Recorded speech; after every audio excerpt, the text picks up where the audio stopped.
దేవునికి స్తోత్రం. చక్కని పాట, మంచి భావంతో అందరూ ఆలోచించే విధంగా పురికొల్పబడుటకు చక్కని సాధనంగా,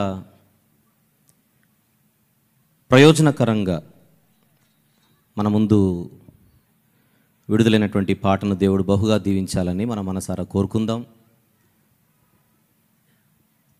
అన్నిటికంటే భావం చాలా ముఖ్యం. ఆ భావాన్ని మన హృదయంలో మనం ముద్రించుకోవాలి. అలాంటి కృప దేవుడు మనందరికీ సమృద్ధిగా అనుగ్రహించునుగాక. ఆమెన్. ప్రార్థన చేసుకుని ముందుకెళ్దాం దయచేసి. మహాపరిశుద్ధుడైనటువంటి మా ప్రియమైన పరలోకపు తండ్రి, జీవం గల నాయన, మమ్మల్ని ఎంతగానో ప్రేమించేటువంటి గొప్ప దేవ, గత 3 సంవత్సరాలుగా ఇక్కడ ఈ చక్కని సదస్సులు జరుగుటకు మీరు కృప చూపి తిరిగి 4వ సంవత్సరంలోనికి విజయవంతంగా ప్రవేశింపజేసినందుకు మిమ్మల్ని స్తుతిస్తూ ఉన్నాం. నిన్నటి దినాన ప్రారంభమైనటువంటి ఈ సదస్సులలో 2వ దినముకు క్షేమంగా అందరినీ చేర్చిన విధానమును బట్టి స్తుతిస్తున్నాము ప్రభువా. ఈ రాత్రి విడుదలైనటువంటి ఈ పాటను, అందులోని భావాన్ని పురస్కరించుకొని తొలి పలుకులు మీ దాసుని ద్వారా వినిపించారు. మరికొన్ని మాటలు ఈ 2వ వర్తమానంలో మాకు అనుగ్రహించమని, భయముతో, భక్తితో, వినయ విధేయతలతో ఈ మాటలు జాగ్రత్తగా మా హృదయం అనే పలకపై మేము ముద్రించుకున్నటకు కృప చూపమని మిమ్మల్ని స్తుతిస్తూ, మహిమపరుస్తూ, ఘనపరచుచు మీ ఆత్మ సహాయమును అర్థిస్తూ యేసుక్రీస్తు ప్రభువారి సర్వోన్నతమైన నామములోనే ఈ ప్రార్థన మనవులు మీకే సమర్పించి వేడుకొనుచున్నాము తండ్రి. ఆమెన్. ప్రియులారా, తిరిగి 2025వ సంవత్సరంలో, అనగా 2024వ సంవత్సరంలో ఇదే ప్రాంతంలో మనందరం కలుసుకున్నాం. గత సంవత్సరం అంతా దేవుడు తన కృపలో మనల్ని కాచి కాపాడి ఎన్నో విషయాలలో, మనం గుర్తించినవి, గుర్తించనివి ఎన్నో విషయాలలో దేవుడు మనల్ని కాపాడుతూ, భద్రపరచుచు, కేవలము తన కృపచేత మాత్రమే ఈ నూతన సంవత్సరంలోనికి మనల్నందరినీ ప్రవేశింపజేశాడని మనము బలముగా నమ్మి ఆయనను స్తుతించబద్దులమై ఉన్నాం. జరుగుతున్నటువంటి ఈ సదస్సులు ప్రధానంగా దేవుని మాటల చేత ప్రజలను చైతన్యపరచాలనేటువంటి ఉద్దేశము ఏదైతే ఉన్నదో, అది దేవుడు మనకు అవకాశం ఇస్తున్నప్పుడు వినబడుతున్నటువంటి మాటలను ఆలోచిస్తూ మన జీవితాలను కట్టుకోవలసిన బాధ్యత మనందరిది. మన జీవితాలను కట్టగలిగేది దేవుని మాట మాత్రమే. ఆ మాటలోని, దేవుని వాక్యములోని భావమే పాట రూపములో మన ముందు విడుదల చేయబడింది. వర్తమానమేమో ఎక్కువసేపు చెప్పొచ్చు, పాటలు ఎక్కువసేపు మనము గంటల తరబడి వినిపించలేం.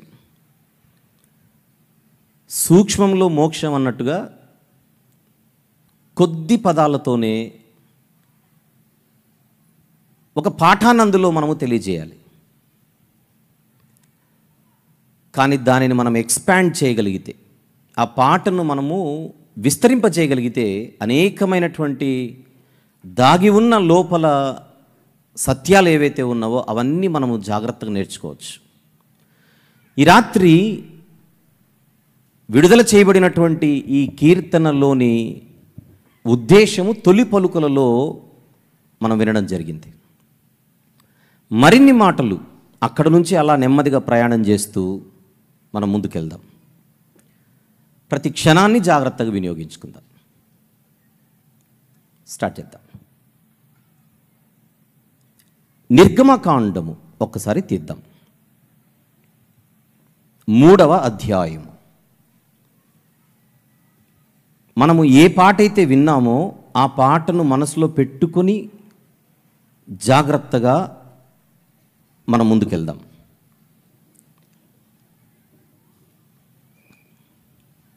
మూడవ అధ్యాయం, నిర్గమకాండము 3వ అధ్యాయం.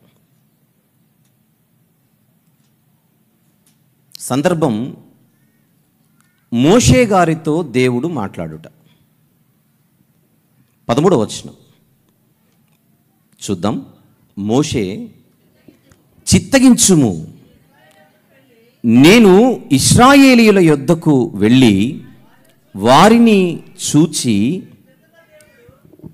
మీ పితరుల దేవుడు మీ యొద్దకు నన్ను పంపెనని వారితో చెప్పగా, వారు ఆయన పేరేమి అని అడిగిన ఎడల వారితో నేనేమి చెప్పవలెనని దేవుణ్ణి అడిగాడు. అందుకు దేవుడు ఇచ్చిన సమాధానం, నేను ఎవరిని అని ఎవరైనా అడిగితే నువ్వు ఇవ్వవలసిన సమాధానం ఉన్నవాడు అని చెప్పాలి. నేనెవరిని? ఉన్నవాడను, ఉండినవాడను కాదు, ఉండబోయేవాడిని కూడా కాదు. ఉండినవాడను అంటే పాస్ట్, ఉండబోయేవాడను అంటే ఫ్యూచర్. ఉన్నవాడు అంటే అది ఒక వర్తమానాన్ని సూచిస్తూ ఉంటుంది. భూత, వర్తమాన, భవిష్యత్తు కాలాలని మనకు తెలుసు. మానవులైన మనకు భూతకాలం వర్తిస్తుంది, భవిష్యత్తు కాలం వర్తిస్తుంది. దేవునికి కాలము వర్తించదు. ఆయన కాలాన్ని కలిగించినవాడు. కలిగి ఉన్నదేదియు సృష్టికర్త లేకుండా కలుగలేదు. ఆ కలుగజేయబడిన వాటిలో టైం కూడా ఒకటి. విశ్వం అంటామే, ఈ విశ్వంలో 3 భాగాలు లేదా 3 ఎలిమెంట్స్ మనము మాట్లాడుకుంటూ ఉంటాం. Time, space, matter. కాలము, అంతరిక్షము, పదార్థము. ఆదియందు దేవుడు భూమి ఆకాశములను కలిగించెననే మొదటి మాట విశ్వమును కలిగించెను అన్న భావన మనకిస్తోంది. ఇక్కడ అవగాహన కలిగిన విద్యార్థులు కానీ, శాస్త్రవేత్తలు చెప్పేది కానీ, విశ్వం అంటే విశ్వములో అంతరిక్షం, విశ్వములో పదార్థం, విశ్వములో కాలం. ఈ మూడిట్లో ఏ ఒక్కటి పక్కన జరిపినా విశ్వం ఉండదు. గనుక ఆదికాండం 1వ అధ్యాయం 1వ వచనంలో మనం చూస్తున్నది కాలాన్ని కలిగించిన దేవుని గురించి. అందుకే దేవునికి పాస్ట్ ఉండదు, ఫ్యూచర్ ఉండదు. మనకుంటుంది. నేను హైదరాబాదులో ఉంటిని, రేపు నేను చెన్నైలో ఉంటాను. ఆ భాష మనకు అప్లై అవుతుంది, దేవునికి అప్లై అవ్వదు. ఎందుకంటే దేవుడు ఉన్నవాడు.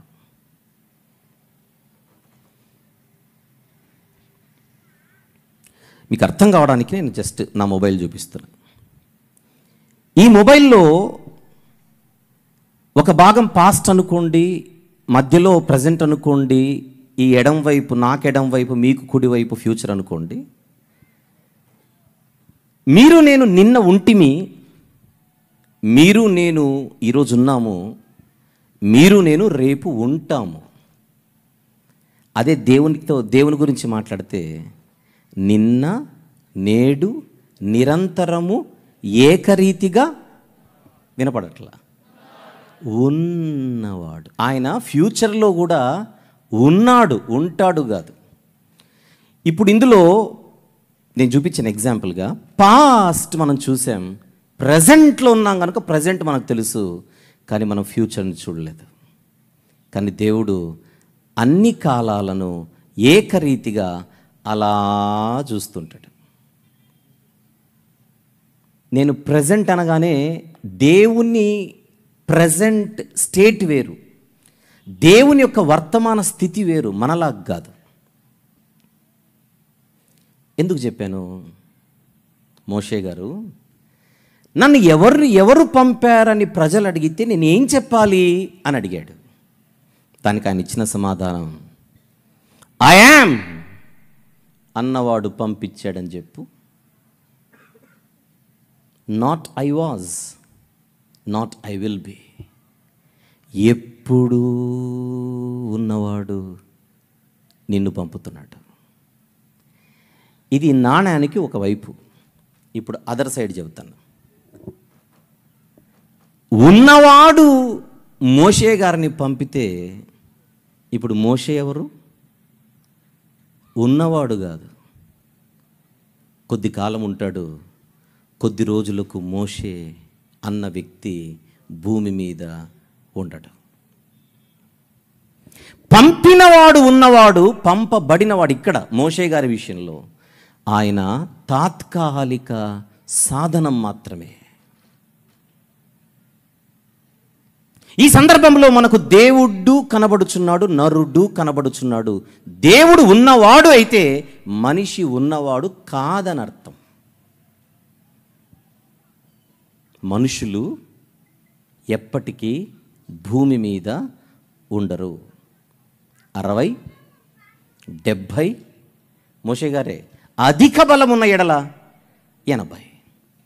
ఇంతలో కనబడి అంతలో మాయమైపోయే ఆవిరి వంటి వారు మానవులు.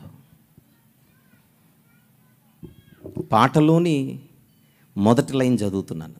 మనుష్యులు ఎప్పుడు నీతో నిలువరే. ఇప్పుడు ఈ పాత నిబంధనలో ఇశ్రాయేలీలందరి ఫోకస్ ఎవరి మీద ఉండాలి? ఎప్పుడు నిలిచే ఆయన మీద ఉండాలి. ఈరోజు కనబడి రేపు మాయమైపోయే మనుషుల మీద ఉండకూడదు. That is the message here. పాత నిబంధన నుంచి ఒక లైన్ మనకు కనపడుతోంది. కృపయా ధ్యాన్ దే అంటాడు రైల్వే స్టేషన్లో. అటెన్షన్ ప్లీజ్, దయచేసి వినండి ప్రకటన. అక్కడ రైల్వే స్టేషన్లో ప్రకటనలు అవి. బైబిల్ దగ్గరకు వచ్చేసరికి బైబిల్ కూడా ఒక అనౌన్స్మెంట్ ఇస్తుంటుంది. ఆదికాండం నుండి ప్రకటన గ్రంథం వరకు. ఆ అనౌన్స్మెంట్ ఏంటో చెప్పనా? Focus on God. ఉన్నవానిపై దృష్టి పెట్టు, ఉండి వెళ్ళిపోయే వారి మీద కాదు. యోబు గ్రంథం చూద్దాం, ఇంకా కొన్ని వచనాలు. యోబు గ్రంథము 36వ అధ్యాయం. యోబు గ్రంథము 36వ అధ్యాయం 26వ వచనము చూద్దాం ఒక్కసారి. 26. ఆలోచించుము, దేవుడు మహోన్నతుడు, మనము ఆయనను ఎరుగం. ఆ సబ్జెక్ట్ వేరు. ఇప్పుడు కింద లైన్ చూద్దాం. ఆయన సంవత్సరముల సంఖ్య మితిలేనిది. నిర్గమాకాండములో చెప్పబడిన మాట ఇక్కడ చెప్పబడుతోంది. ఆయన ఉన్నవాడు. అదే విషయాన్ని ఇక్కడ మరోలా ప్రజెంట్ చేస్తున్నాడు. ఆయన సంవత్సరముల సంఖ్య మితి లేనిది. There is no limit. Innumerable. మనిషి గురించి ఏం మాట్లాడుకున్నాం? 80. అసలు 60 దాటితేనే అది బోనస్ కేటగిరీ.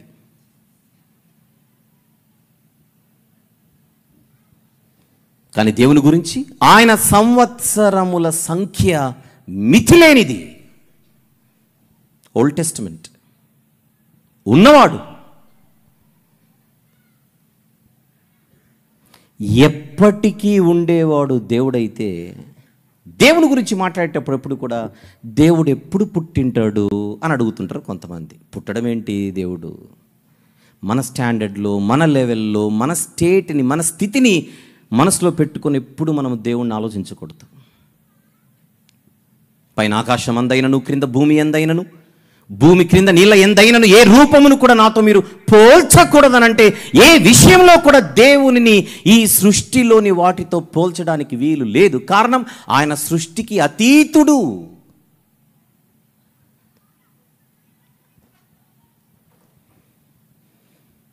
ఇప్పుడు క్రొత్త నిబంధనకు వద్దాం.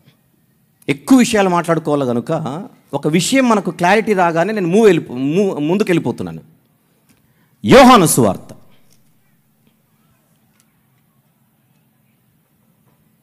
8వ అధ్యాయం 58వ వచనము చూద్దాం ఒక్కసారి. యోహాను సువార్త 8వ అధ్యాయము 58వ వచనం. యేసు ప్రభు అబ్రహాము పుట్టక మునిపే నేను ఉన్నానా, ఉంటినీనా? తెలుగేగా, ఏమనాలి? యాక్చువల్లీ వ్యాకరణ రూపకంగా ఆలోచిస్తే వ్యాకరణ రూపంలో మనం చెప్పవలసింది ఏమిటి? అబ్రహాము పుట్టక మునిపే నేను ఉంటిని అనాలి. తెలుగు ఉన్నాను అంటున్నాడు. దాని అర్థం ఏంటో చెప్పనా? నిర్గమకాండము 3వ అధ్యాయములో దేవుడు తాను ఎవరినని క్లెయిమ్ చేశాడో, ఎవరినని చెప్పాడో అదే మాట ప్రభు అయిన యేసుక్రీస్తు వారు తన నోట పలుకుచున్నాడు తన గురించి. అది జీర్ణించుకోలేని ఆ అవిశ్వాసులు అంటున్న మాట. కాబట్టి వారు ఆయన మీద రువ్వుటకు రాళ్ళెత్తిరి. ఎందుకు? నువ్వు ఉన్నవాడు ఎలా అవుతావు? మానవుడివిగా. యేసుక్రీస్తు ప్రభువారు తన నోటితో తాను నేను ఉన్నవాడునని చెప్పుకుంటున్నాడు. ఉన్నవాడు అని చెప్పుకోగలిగిన సమర్థుడు ఒకే ఒక్కడు, ఆయనే దేవుడు. రైట్. పాటలో మనము చూసిన చక్కని మాట, మనుష్యులు ఎప్పుడు నీతో నిలువరు, దేవుడే నిత్యము నీతో నిలుచును. అది మొదటి 2 లైన్లు. ఇప్పుడు వాక్యంలో కూడా అదే చెబుతున్నాడా? వాక్యంలో కనబడుతున్న ప్రకటన అదేనా? ఐగుప్తులో ఉన్నప్పుడే ఇశ్రాయేలు ప్రజలకు వెళ్ళిన మెసేజ్, మీరు ఉన్నవాడిని బట్టి బయటికి రండి. ఉన్నవాడిని బట్టి, ఉన్నవాడు అంటే మరొక పర్యాయ పదం నిత్యుడు. ఉన్నవాడికి ఉన్న మరొక పర్యాయ పదం ఏంటి? నిత్యుడు, ఇటర్నల్. నిన్నెవరు పంపారని ఎవరైనా అడిగితే నిత్యుడైన వాడు పంపాడని చెప్పు. మాట్లాడే నిన్ను బట్టి కాదు వాళ్ళు బయటికి రావాల్సిందే. కళ్ళ ముందు కనిపించే నిన్ను బట్టి కాదు వాళ్ళు బయటికి రావాల్సింది, నన్ను బట్టి, నిత్యుడైన నన్ను బట్టి. ఆ విశ్వాసముతోనే వాళ్ళు బయలుదేరి వచ్చారు. ఎలా దేవుడు వారు నడిపించాడో మనకు తెలియంది కాదు. ఐగుప్తీయుల మీదికి 10 తెగుళ్లను పంపి తన బాహుబలము చేత దేవుడే వారిని బయటికి నడిపించగా ప్రయాణం మొదలైంది. ప్రయాణం మొదలైన చాలా కొద్ది కాలానికే ఇప్పుడు ఎదురుగా ఎర్ర సముద్రం అడ్డొచ్చింది. ఎదురుగేమో ఎర్ర సముద్రం, వెనకలేమో ఫరో సైన్యం. ఏంటి పరిస్థితి? వెనకలికెళ్ళినా చావు తప్పదు, ముందుకెళ్ళినా మరణము తప్పదు. ఏం చేయాలి ఇప్పుడు? ఇదే మోషే గారు అదే ఇశ్రాయేలీలతో ఏం చెబుతున్నాడో చూద్దాం. నిర్గమకాండము 14వ అధ్యాయం. నిర్గమకాండము 14వ అధ్యాయం 12 నుండి చూద్దాం. 12 నుండి. మా జోలికి రావద్దు, ఐగుప్తీయులకు దాసుల మగుదు, మన ఐగుప్తులో మేము నీతో చెప్పిన మాట ఇదే కదా, మేము ఈ అరణ్యమందు చచ్చుట కంటే ఐగుప్తీయులకు దాసుల మగుటే మేలని చెప్పిరి. అందుకు మోషే చెబుతున్న మాట, భయపడకుడి, యెహోవా మీకు నేడు కలుగజేయు రక్షణను ఊరక పడిపోయా నిలుచుండా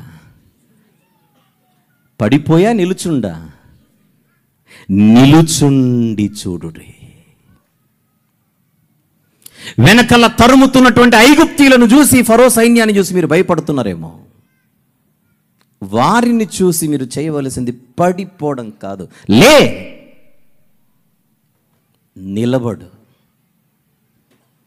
ఆయన చేయు కార్యమును ఊరక నిలుచుండి చూడుము. మీరు నేడు చూచిన ఐగుప్తీయులను ఇక మీదట మరి ఎన్నడను చూడరు. యెహోవా మీ పక్షమున యుద్ధము చేయును, మీరు ఊరకయే ఉండవలెనని ప్రజలతో చెప్పాను. మీరు ఆలోచించండి, మగ్గిపోతున్న భయంకరమైనటువంటి బానిస సంకెళ్లతో నిండి ఉన్నటువంటి ఆనాటి స్థితిలో దేవుడు పంపిన మెసేజ్ ఒకటే, నన్ను బట్టి కమ్అవుట్. ఇప్పుడు ఎర్ర సముద్రం ఎదురు ఉంది, వెనుక ఫరో సైన్యం ఉంది. మెసేజ్ మళ్ళీ ఒకటే, ఫియర్ నాట్, నిలబడి ఆయన చేయు కార్యమును చూడు. భయపడకుడి అని చెబుతున్నాడు అని అంటే భయపడుతున్నారనేగా. ఎందుకు భయం?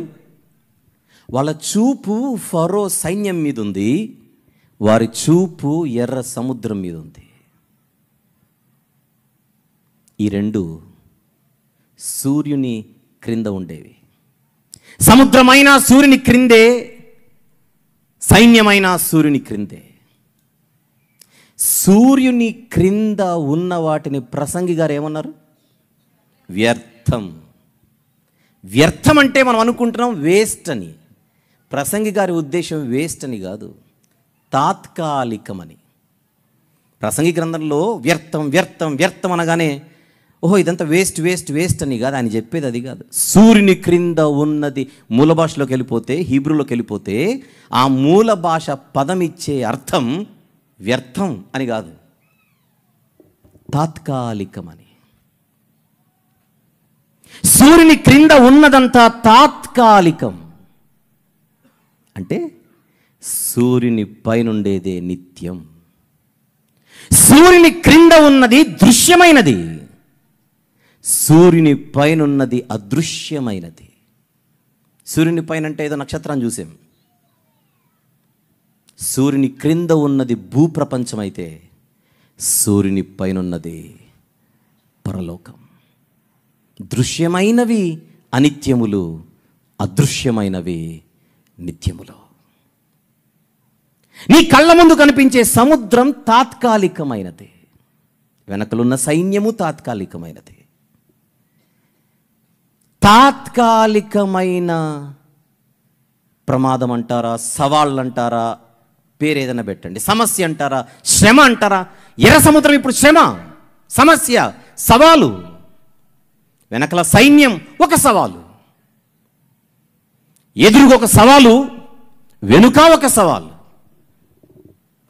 కానీ దేవుని పిల్లల దృష్టి తాత్కాలికమైనటువంటి సూర్యుని క్రింద ఉండే వీటిపై దృష్టి పెట్టినంత కాలం భయము తప్ప ఇంకొకటి ఉండదు. ఇప్పుడు మోషే గారు వారి దృష్టినంతటిని ఎవరి మీదకి మళ్ళుస్తున్నాడు? దేవుని మీదకి. ఇప్పుడు యుద్ధము చేయబోయేది దేవుడు. నిలబడి చూడు, యుద్ధం ఎలా ఉంటుందో చూద్దువు. కానీ ఈ పిక్చర్లో మీరు జాగ్రత్తగా చూస్తే ఒక్క మోషే గారు మాత్రమే ఆయన చూస్తున్నాడు. ఇప్పుడు మిరియాము, అహరోను వీళ్ళందరి గురించి పక్కన పెట్టండి, ఇన్ జనరల్ మాట్లాడితే మోషే గారు సూర్యుని పైన దేవుణ్ణి చూస్తున్నాడు. మిగిలిన ప్రజలు సూర్యుని క్రిందున్న ఈ సైన్యాన్ని, సముద్రాన్ని చూస్తోంది. జనం సూర్యుని క్రిందున్న వాటిని చూసినంత కాలం భయమే, పైనున్న వాడిని చూస్తే ధైర్యం. అదే సైన్యం మోషే గారి వెనుకుంది, అదే సముద్రం మోషే గారు ఎదురుగుంది. ఆయనకెందుకు లేదు భయం?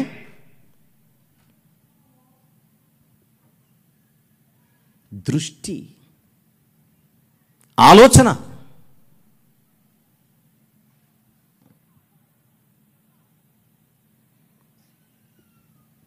వెళ్ళిపోదాం ఇంకా ముందుకి.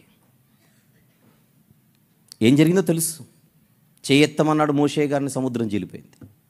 ఫరో సైన్యానికి ఏమైందో మనకు తెలుసు. బయటికి వచ్చిన తర్వాత వాళ్ళందరూ గళమెత్తి పాడిన ఒక పాట, కీర్తన 15వ అధ్యాయం, నిర్గమకాండం 15 మొదటి వచనం. అప్పుడు మోషేయు ఇశ్రాయేలీయులను యెహోవాను గూర్చి ఈ కీర్తన పాడిరి. దేవుని పాట.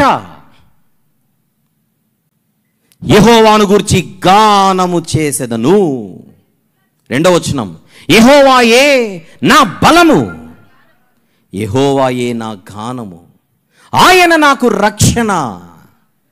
ఆహా, ఎంత అద్భుతమైనటువంటి పాట అది.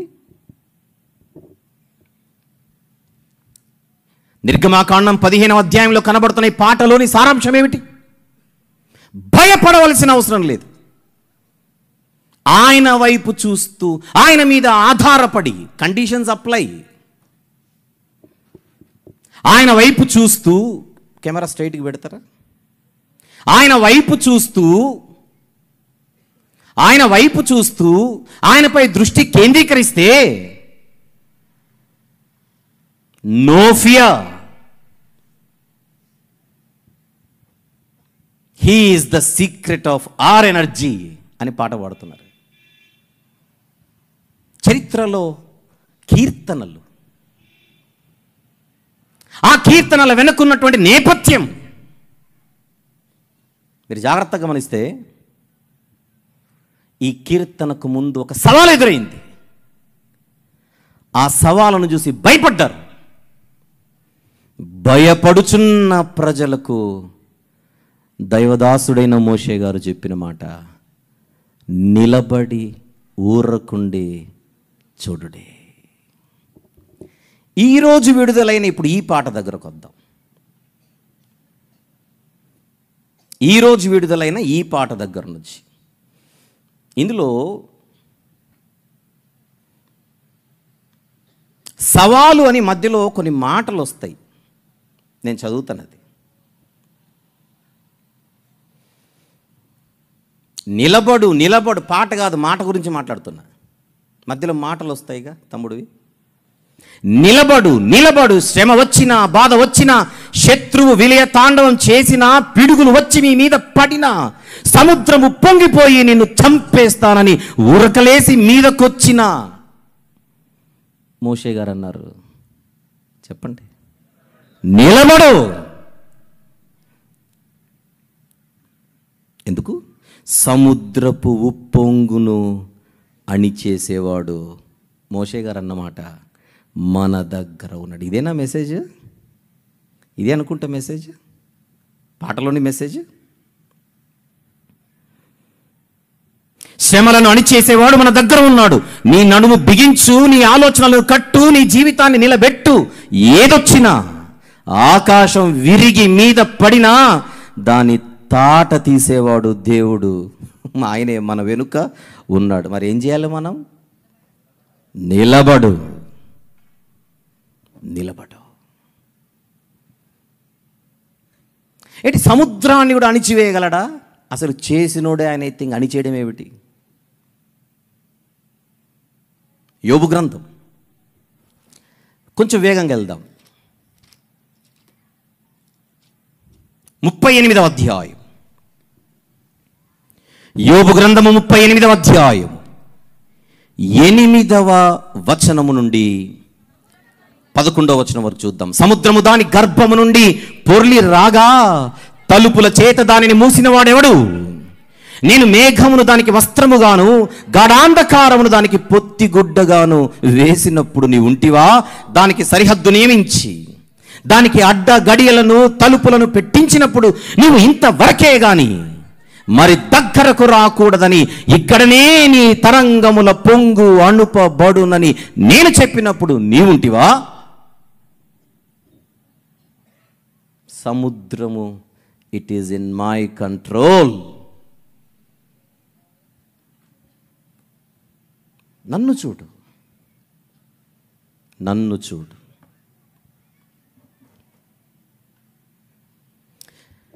బైబిల్ గ్రంథంలో ఒక అద్భుతమైన కీర్తన ఉంటుంది, అది 107వ కీర్తన. తీద్దాం ఒకసారి ఈ సందర్భంగా. 107వ కీర్తన.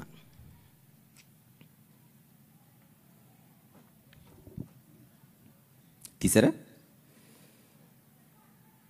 సందర్భము నేను ఒక చిన్న మాట చెబుతాను ఇక్కడ. కొంతమంది దేవుని పట్టించుకోరు, దేవునిని చూడకుండా దేవునిని పట్టించుకోకుండా ఏదో సాధించేద్దామని పెద్ద పెద్ద ప్రయత్నాలు చేస్తారు. ముఖ్యంగా దేవుని పిల్లలు. దేవుని పిల్లలు ఎప్పుడు దేవునిపై దృష్టి పెట్టాలి. దృష్టి పెట్టవలసిన దేవుని పిల్లలు పక్కన పెట్టారనుకోండి దేవుణ్ణి, సముద్రాన్ని అణిచేసే దేవుడే సముద్రాన్ని రేపగలడు. ఇప్పుడు చూద్దాం ఈ మాట మనసులో పెట్టుకొని 23వ వచనం నుంచి చూద్దాం. 107వ కీర్తన 23వ వచనం నుండి. ఓడలెక్కి సముద్ర ప్రయాణము చేయువారు, మహాజలముల మీద సంచరించుచు వ్యాపారము చేయువారు యెహోవా కార్యములను సముద్రంలో ఆయన చేయు అద్భుతములను చూచిరి. ఆయన సెలవీయగా తుఫాను పుట్టెను, అది దాని తరంగములను పైకెత్తెను. వారు ఆకాశము వరకు ఎక్కుచు అగాధమునకు దిగుచు నుండి. సముద్రంలో జరిగేది అదే. సముద్రపు అలలు ఎలా ఉంటాయి? ఎగిసిపోయి అలలు ఎలా ఉంటాయి? అలా పైకి అలా దిగుతుంటాయి. అలా అలా అలా అలా, అందుకే దాని పేరు అలా. రండి. అది దాని తరంగములను పైకెత్తెను, వారు ఆకాశం వరకు ఎక్కుచు అగాధమునకు దిగుచు నుండి. శ్రమ చేత వారి ప్రాణము కరిగిపోయెను. మత్తులైన వారి వలె వారు ముందుకు వెనుకకు దొర్లుచు ఇటు అటు తూరుచుండిరి. వారు ఎటూ తోచక ఉండిరి. ఏం చేయగలరు? సముద్రం పైకి లేస్తే చేసేదేం లేదు. ఎటూ తోచని స్థితి. అప్పుడు వాళ్ళు ఏం చేశారు? శ్రమకు తాళలేక వారు యెహోవాకు మొర్రపెట్టిరి. ఆయన వారి ఆపదలలో నుండి వారిని విడిపించెను. ఆయన తుఫానును ఆపివేయగా దాని తరంగములు అణగిపోయాను. రేపువాడు ఆయనే, అణిచివేయువాడు ఆయనే. 89వ కీర్తన, కీర్తనల గ్రంథములోని 89వ కీర్తన 9వ వచనం చూద్దాం. 89వ కీర్తన 9వ వచనం. సముద్రపు పొంగు ననచు వాడవు నీవే, దాని తరంగములు లేచినప్పుడు నీవు వాటిని అణిచివేయుచున్నావు. ఎదురుగొచ్చిన ఎర్ర సముద్రాన్ని చూసి గజ గజలాడిపోతున్న ఈ ప్రజలు తెలుసుకోవలసిన ప్రధానమైన సత్యం, సృష్టికర్త అయిన దేవుడు సముద్రము కంటే బలమైనవాడు. మోషే గారికి తెలిసిన సీక్రెట్ అది. ఇశ్రాయేలులు తెలుసుకోవలసిన సత్యం అది. సముద్రం ఎవరికైనా సముద్రమే, సైన్యం ఎవరికైనా సైన్యమే. ఇప్పుడు ఇదే మోషే గారు కనాను వరకు దగ్గర నడిపించాడు ప్రజల్ని. కనానులోనికి నువ్వు రాకూడదన్నాడు దేవుడు. ఆ కారణం వేరు. అది ఎరిగిన మోషే గారు ఇక నేను వీళ్ళతో పాటు ముందుకు వెళ్ళలేనని తెలిసిన ఆయన ఆ ప్రజలకు ఏం చెబుతున్నాడో చూద్దాం. ద్వితీయోపదేశకాండం తీద్దాం. ద్వితీయోపదేశకాండము 31వ అధ్యాయము. ద్వితీయోపదేశకాండము 31వ అధ్యాయం మొదటి నుంచి నేను చదువుతాను. చూద్దాం. మోషే ఇశ్రాయేలీయులందరితో ఈ మాటలు చెప్పి చాలించి వారితో మరలా ఇట్లా నేను ఏమంటున్నాడు చూద్దాం. నేడు నేను 120 ఏండ్ల వాడనై ఉన్నాను. వయసు ఎందుకు చెబుతున్నాడు? ఇంక అయిపోయిందని చెప్పడానికి. ఇంకొకసారి చెబుతానమాట. నేడు నేను 120 ఏండ్ల వాడనై ఉన్నాను. మరి దేవుడు ఆయన సంవత్సరముల సంఖ్య ఇందాకేం చదివాం? మితి లేనిది. మోషే గారి సంవత్సరముల సంఖ్య పరిమితి గలది. మానవునికి దేవునికి ఉన్న వ్యత్యాసం అది. ఆయన ఏమంటున్నాడు కింద చూద్దాం, 2వ వచనం. ఇక మీదట నేను వచ్చుచూ పోవుచూ ఉండలేను. కొన్ని ఇంగ్లీష్ వర్షన్స్లో ఏముంటుంది చెప్పనా? I can no longer lead you. ఇక మీదట నేను వచ్చుచూ పోవుచూ ఉండలేను. I can no longer lead you అంటే అర్థం ఏంటి? ఇక మీదట నేను మీకు నాయకునిగా ఉండలేను. I cannot lead you. ఎందుకు? నాకు టైం లేదు, అయిపోయింది.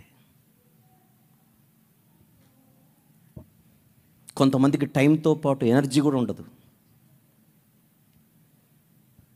ఇక మీదట నేను మీతో ఉండబోను. That is the message.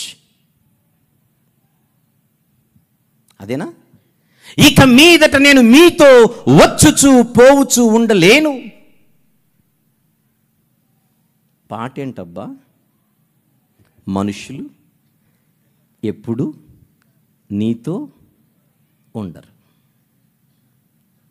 ఇప్పుడు ఆలోచించండి.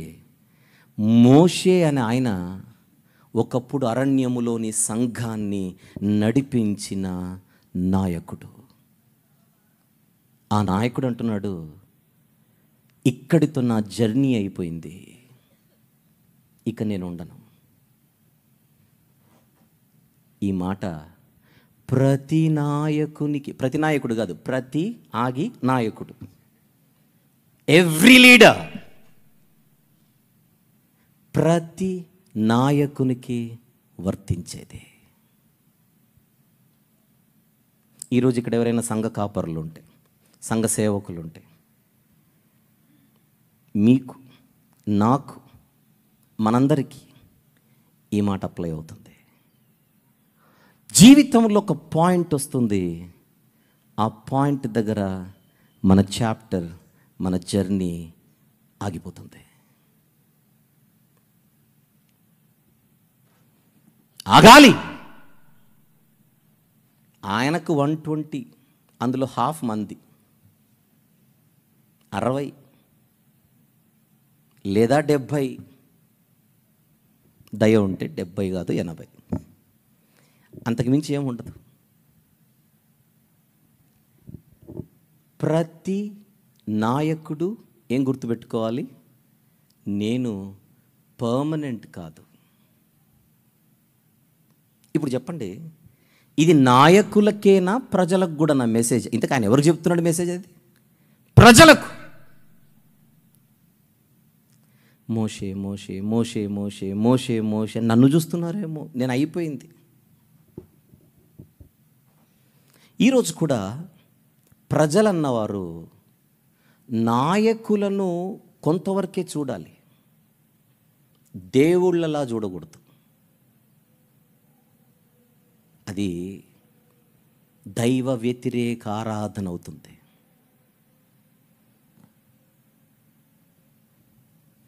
మా పాస్టర్ గారు లేని పరలోకం నాకు వద్దండి అని అంటున్నాడు ఒక ఆయన.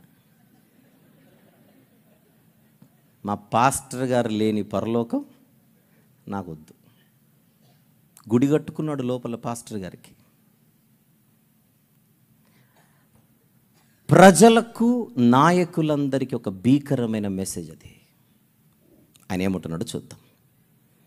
2వ వచనం మరొకసారి. ఇక మీదట నేను వచ్చుచూ పోవుచూ ఉండలేను. యెహోవా ఈ యొర్దాను దాటకూడదని నాకు సెలవిచ్చెను. గీత గీశాడు నాకు. ఏమిటండి మోషే గారు మీకు గీత గీయడం ఏంటి? నేనైనా ఎవరైనా ఆయనకు ఒకటే. మోషే అంతటి నాయకునికే దేవుడు ఒక బార్డర్ లైన్ గీశాడు. మనకుండదా? గనుక నన్ను బట్టి ఇంతకాలం మీరు బలంగా ధైర్యంగా ఉంటే ముందు ఆ మైండ్ సెట్ తీసేయండి. ఇంతకాలం నన్ను చూసి నిద్ర లేస్తే మోషే, నిద్ర పడుకుంటే మోషే, కలలో మోషే, దర్శనంలో మోషే, జపం మోషే జపం. ఈ రోజుతో నా చాప్టర్ అయిపోయింది, ఏం చేస్తారని అడుగుతున్నాడు. మీరేం చేయాలో నేను చెబుతానంటున్నాడు. 3వ వచనం, నీ దేవుడైన యెహోవా నీకు ముందుగా దాటిపోయి కార్యము నెరవేర్చును. Who is going to lead you? మిమ్మల్ని నడిపించబోయేది ఎవరు? దేవుడు. అంటే ఇంతవరకు నడిపించింది కూడా ఆయనే, ఇక మీదట నడిపించబోయేది కూడా ఆయనే. ఆయన అసలు నాయకుడు, ఆయన అసలు లీడర్.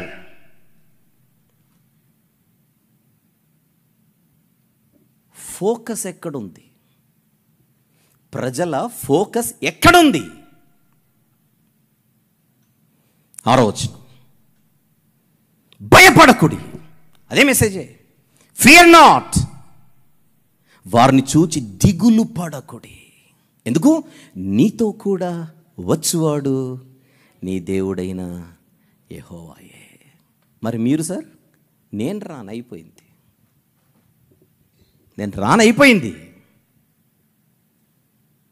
ఒక నాయకుడు చరిత్రలో వెళ్ళిపోతూ ప్రజలకు చెబుతున్న అద్భుతమైన సందేశం అది. ఆయన నిన్ను విడువడు, నిన్నెడబాయడు. మరి మోషే గారు, మీరు నేను విడవాలి, ఎడబాయాలి. నేను మిమ్మల్ని విడవాలి, ఎడబాయాలి. ఎందుకు?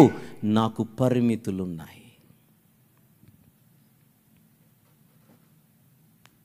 ఇంకా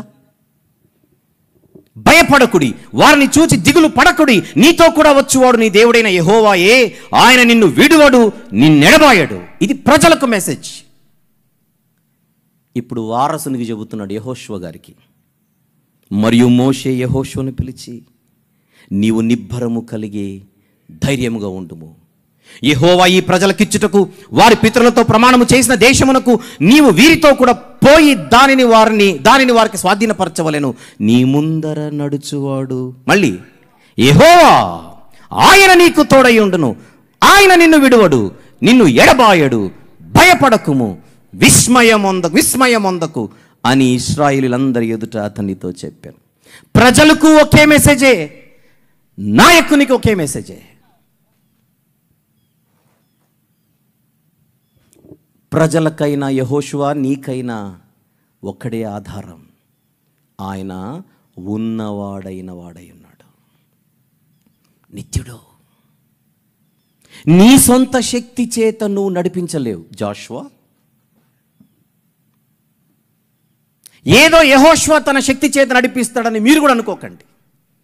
ఇంతవరకు జరిగింది మానవ శక్తి కాదు, ఇక మీదట చూడబోయేది కూడా మానవ శక్తి కాదు. ఒక పాయింట్ దగ్గరకు వచ్చిన తర్వాత మోషే గారి చరిత్ర ఆగిపోతుంది, యెహోషువ గారి చరిత్ర ప్రారంభమవుతోంది. ఎంతకాలం యెహోషువ గారిది? అది కూడా తాత్కాలికమే. ఆయన కూడా వెళ్ళిపోయే టైం వచ్చినప్పుడు ఆయన వెళ్ళిపోవాల్సిందే. అలా మీరు ఇశ్రాయేలీయుల చరిత్రను చదివితే ఒక నాయకుని తర్వాత మరొక ఆయన, మరొక నాయకుని తర్వాత మరొక ఆయన, నాయకులు మారుతూనే ఉంటారు, దేవుడు మాత్రం మారని వాడిగా ఉంటాడు. కారణం, మనుష్యులు ఎప్పుడు ఎవరితోనూ నిలువరు, దేవుడే నిత్యము నిలిచేవాడు. ఈ రాత్రి ఈ పాట విన్న తర్వాత ఈ వర్తమానాన్ని మనం ఎక్కించుకోగలమా? వీరాభిమానం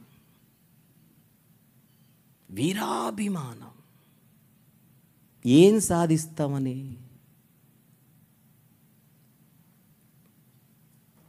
బైబిల్ మొదట నుంచి ఇస్తున్న అనౌన్స్మెంట్ ఇది.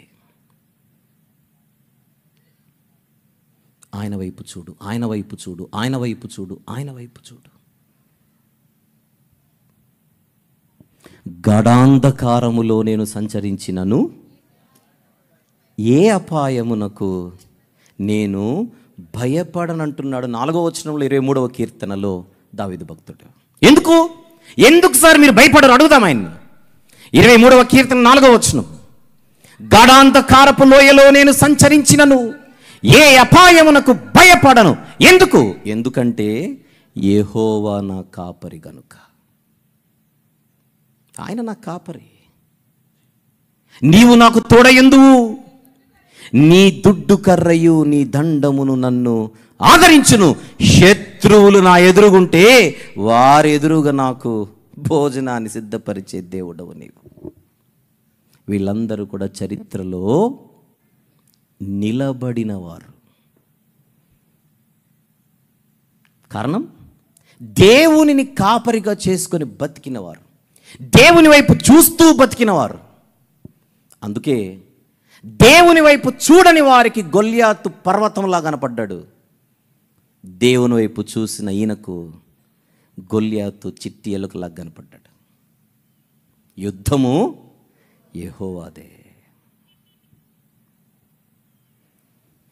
బైబిల్లోని భక్తులను మనము ఎందుకు చూడాలో మనకు ఒక క్లారిటీ రావాలి. ఊరికి అనవసరంగా రాయించలేదు వీళ్ళ చరిత్ర అంతా. కొంతమంది క్రిస్టియన్ బోధకులు ఈ మధ్య కాలంలో పాట పాడుతున్నారు. ఒక పాట, క్యారెక్టర్ స్టడీ మనకు అవసరం లేదని, అంటే బైబిల్లోని భక్తుల గురించి మనం చదవాల్సిన అవసరం లేదని.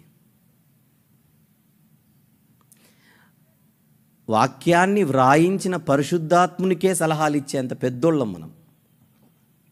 ఏమి రాయించాలో ఏమి రాయించకూడదు అని మనమే చెబుతాం. ఎంత బ్యూటిఫుల్ వర్డ్స్ మనం చూస్తున్నాం ఇక్కడ. అసలు మనకు నిజానికి మాట్లాడితే దావీదు గారితోనూ అరణ్యంలో వారికి ఎదురైన సవాళ్లతో పోలిస్తే అసలు మనకు సవాళ్లే లేవు జీవితంలో. ఆయన ధైర్యం,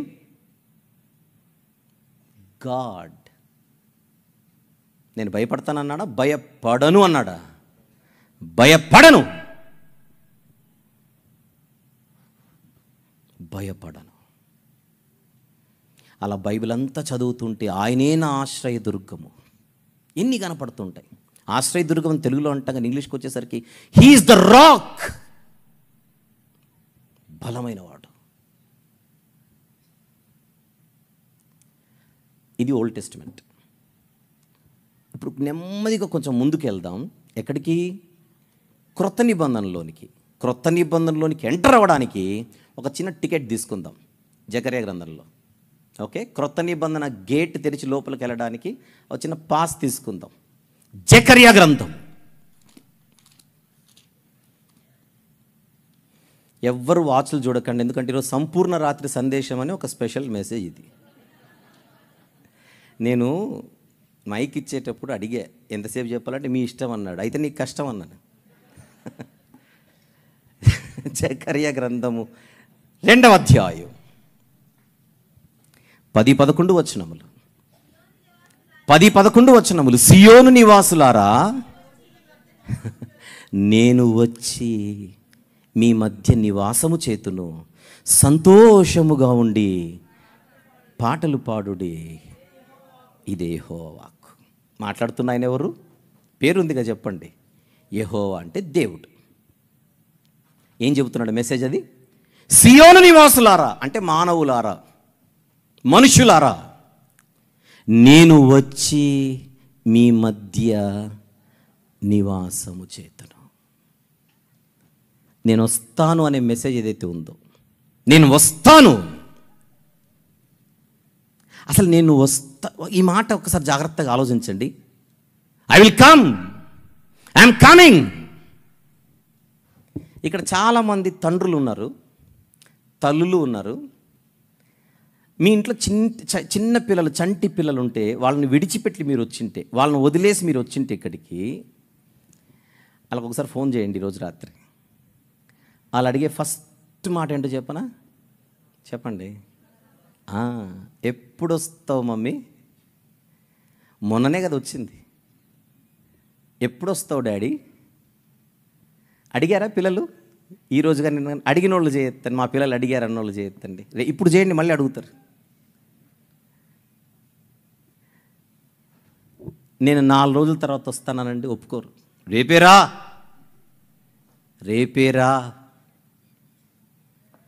సరే బిడ్డ రేపే వస్తాను, ఇదిగో రాత్రి బండి ఎక్కుతున్నాను అన్నాం అనుకోండి, అబ్బా కొండంత ధైర్యం పిల్లలకి.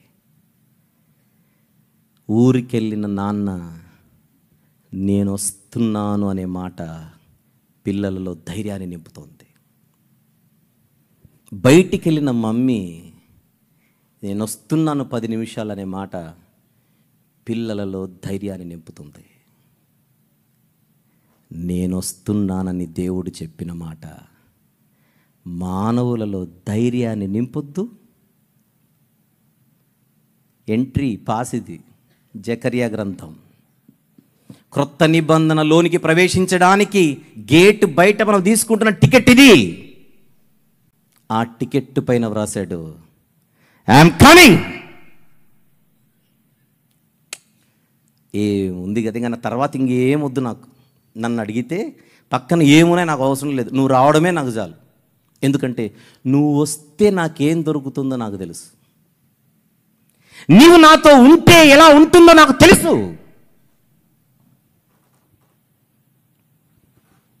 మా చిన్నప్పుడు అండి, మేము చిన్నప్పుడు ఒక కొండ ప్రాంతంలో ఉండేవాళ్ళు. ఆ కొండలో ఒక పులి తిరుగుతోందని ఒక మెసేజ్, పుకారు. మేము చాలా చిన్నపిల్లలం, నల్లమల్ల అడవులు. మా నాన్నగారు అక్కడ పరిచర్య చేసేవారు. మేము పడుకోవాలంటే బయటే పడుకోవాలి. ఈ పులి అనేది ఒకటి ఉంది కదా స్టోరీ. ఇప్పుడు పులి తిరుగుతోందని నాకు బాగా గుర్తు. మా నాన్న ఒక కర్ర పట్టుకొని బయట కూర్చొని మమ్మల్ని పడుకోమని చెప్పేవాడు. మంచం పక్కన చైర్ వేసుకొని, కుర్చీ వేసుకొని, కర్ర పట్టుకొని మీరు పడుకోండి అని చెప్పేవాడు. ఇప్పుడు మాకెంత ధైర్యం అంటే, ఇంకా పూలు వచ్చినా ఏం చేయలేదు, మా డాడీ ఉన్నాడుగా పక్కన. నాన్నంటే ధైర్యం. ఇక్కడున్న అందరికీ అదే. కుటుంబ పెద్దలు మనతో ఉంటే ధైర్యం. ప్రపంచానికే తండ్రి, పెద్ద, కుటుంబ పెద్ద, ఇదిగో నేను మీ మధ్యకు వచ్చి నివాసము చేతును. ఏం చేయాలి? భయపడమంటున్నాడా, సంతోషముగా ఉండమంటున్నాడు? చెప్పాలి. సంతోషముగా ఉండి పాటలు పాడుడి, ఇదే యెహోవా వాక్కు. ఆ వాగ్దానం చాలు మైమరిచిపోవడానికి, పరవశించిపోవడానికి. నేను వస్తున్నానని మనం చెప్పే మాట మన ఇళ్లలోని పిల్లలకు పండుగ లాంటి మాట అయితే, ఓ గంతులేసే మాట అయితే, నేను వస్తున్నానని ఆయన చెప్పిన పాత నిబంధనలోని మాట అర్థమైన వారు పండుగ కాకపోతే ఏం చేసుకుంటారు? ఈ మాట చెప్పిన ఆయనే శరీరధారి అయి కృపా సత్య సంపూర్ణుడిగా మానవుల మధ్య నివసించిన 2000 సంవత్సరాల క్రితం. యోహాను సువార్త 1వ అధ్యాయము 14వ వచనం. ఆ వాక్యము శరీరధారి అయి కృపా సత్య సంపూర్ణుడిగా మన మధ్య నివసించెను. జకర్యా గ్రంథంలో వాగ్దానం చేశాడు, యోహాను సువార్తలో నెరవేరుతోంది. నివాసము చేతును అన్నాడు. ఇక్కడ 14వ వచనంలో నివసించెను, నెరవేర్చాడు. ఆయన ఈ భూమి మీద అడుగుపెట్టిన తొలి రోజున వచ్చిన వర్తమానం పరలోకము నుండి చూద్దాం. లూకా సువార్త 2వ అధ్యాయం. లూకా సువార్త 2వ అధ్యాయం 9వ వచనంలోని చివరి మాట గొర్రెల కాపరుల గురించి. లూకా సువార్త 2వ అధ్యాయములోని 9వ వచనములోని చివరి పదం భయపడిరి. పరలోకము నుండి ఒక వార్త వారి దగ్గరకు వచ్చే సమయానికి వాళ్ళ స్థితి ఏమిటి? భయం. ఎక్స్క్యూజ్ మీ, యేసుక్రీస్తు ప్రభు భూమి మీద అడుగు పెట్టిన, పాదాలు మోపిన తొలి రోజున వచ్చిన క్రిస్మస్ తొలి వర్తమానం అది. గత 2000 సంవత్సరాలుగా కొన్ని లక్షల కోట్ల మెసేజెస్ అందించబడి ఉంటాయి క్రిస్మస్ అనే పేరు మీద, కానీ ఇది ఫస్ట్ మెసేజ్. ఈ వర్తమానాన్ని తెచ్చినవాడు పరలోకపు దూత. ఈ మొట్టమొదటి క్రిస్మస్ వర్తమానములోని మొదటి మాట ఏంటో చూద్దాం 10వ వచనంలో. అయితే ఆ దూత, భయపడకుడి. అసలు ఆయన రాక జరిగిన తొలి రోజున వస్తున్న తొలి సందేశం, ఆ తొలి సందేశంలోని తొలి మాట ఏమిటి? Fear not. అక్కడ మనం చూసింది అదే. ఎర్ర సముద్రం ఎదురుకొచ్చినప్పుడు అదే వర్తమానం. Do not be afraid, do not be terrified, do not be discouraged. భయపడకు, దిగులు పడకు, విస్మయం అందకు. అక్కడ చూసిన పదాలు ఇందాక చూసాంగా. పాత నిబంధన నుండి క్రొత్త నిబంధన వరకు ఒకే మెసేజ్. భయపడకుడి. ఎందుకు భయపడకూడదు చెబుతున్నాడు. ఇదిగో ప్రజలందరికీ కలుగబోవు మహా సంతోషకరమైన సువర్తమానము నేను మీకు తెలియజేయుచున్నాను. ఎందుకు భయపడకూడదు, ఎందుకు సంతోషంగా ఉండాలని అడిగితే ఆన్సర్, దావీదు పట్టణమందు నేడు రక్షకుడు మీ కొరకు పుట్టి ఉన్నాడు, ఈయన ప్రభు అయిన క్రీస్తు. ఆయన వచ్చాడు గనుక ఇక భయముతో, ఆయన వచ్చాడు గనుక ఇక కేవలం సంతోషము మాత్రమే. ఆ రోజు గనక నేడు, ఈ రోజైతే నాడు. ఈ రాత్రి మన ముందుకు వస్తున్న సందేశం ఏమిటి? భయపడకుడి. ప్రజలందరికీ కలుగవలసిన మహా సంతోషకరమైన సువర్తమానం ఇక్కడ పొందుపరచబడింది. ఏమిటది? దావీదు పట్టణమందు. నేడు అంటారు, నాడు. అప్పుడు నేడు, ఇప్పుడు నాడు. దావీదు పట్టణమందు నాడు ఒక రక్షకుడు కాదు, ఓన్లీ రక్షకుడు. ఒక రక్షకుడు, రెండో రక్షకుడు లేరు. ఇంగ్లీష్ బైబిల్స్లో కొన్ని చోట్ల ఏ అని పెట్టింటారు. ఏ ఈజ్ అ రాంగ్ ట్రాన్స్లేషన్. ఆయన ఏ సేవియర్ కాదు, ఓన్లీ సేవియర్. ఆయన ఒక రక్షకుడు, ఈయన ఒక ఆయన ఒక డాక్టర్, ఈయన ఒక డాక్టర్, ఆయన ఒక టీచర్ అన్నట్టు కాదు. టీచర్లు ఎందరూ ఉన్నా, డాక్టర్లు ఎందరూ ఉన్నా, ప్రపంచానికి రక్షకుడు మాత్రం ఒక్కడే.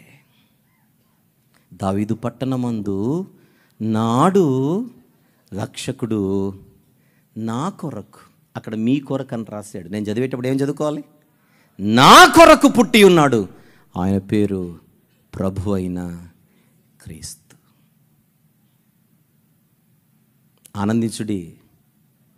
మరలా చెప్పుదును, ఆనందించుడని చెప్పిన ఆయన పౌలు గారు. ఎందుకు అడుగుదాం పౌలు గారిని, ఎందుకు ఆనందించాలి అని అడిగితే ఆయన కూడా చెప్పే మెసేజ్, దావీదు పట్టణమందు మన కొరకు నాడు రక్షకుడు పుట్టాడు. ఇక సంతోషమే ఉండాలి కానీ నో భయం, నో దిగులు.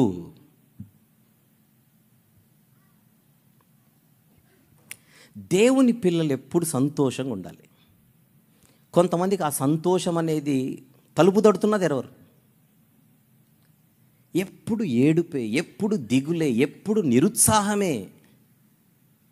ఇది నెగిటివ్ మైండ్ సెట్. ఇది నెగిటివ్ మైండ్ సెట్ అంటే ప్రతిదానిని నెగిటివ్గానే చూస్తుంటారు.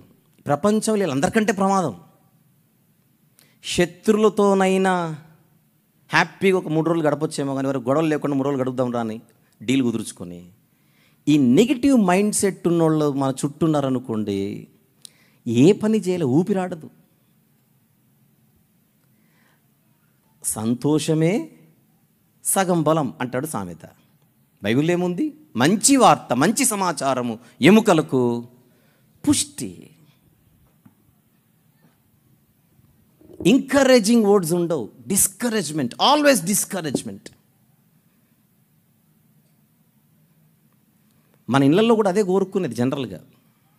సోదరీమణులు చక్కగా వంట చేసి కూర చేసి భర్త కొడ్డించేటప్పుడు ఎదురు చూస్తుంటారు, ఏం చెప్తాడు. చెప్పకపోతే మళ్ళీ వాళ్ళే తడతారు, చెప్పి చావచ్చుగా ఎట్లుందని. అప్పుడు వాళ్ళు నీ మొగంలాగా ఉందన్నారు అనుకోండి, గరిటె సౌండ్ గిన్నెల సౌండ్ అన్నప్పుడే వస్తాయి. ఆ ముక్కేదు నువ్వే చేసుకొని రోజు నన్నెందుకు అడగడం అని. అదే ఏం చేసావన్నారు అనుకోండి, ఏం చేసావో ఆ మాట అనాలి. ఏం చేసావన్నారు అనుకోండి, Boost is the secret of my energy. ఆ ఎనర్జీనే వేరు. బాగుంది అన్నాడు అనుకోండి భర్త, రేపు ఇంకా మంచి మంచి ఐటమ్స్ వస్తాయి. ఇది మనం తెలుసుకోవాల్సిన సీక్రెట్. ఇది బాగలేదన్నాం అనుకోండి, ఈ రోజుదే రేపటికి వస్తుంది మళ్ళీ.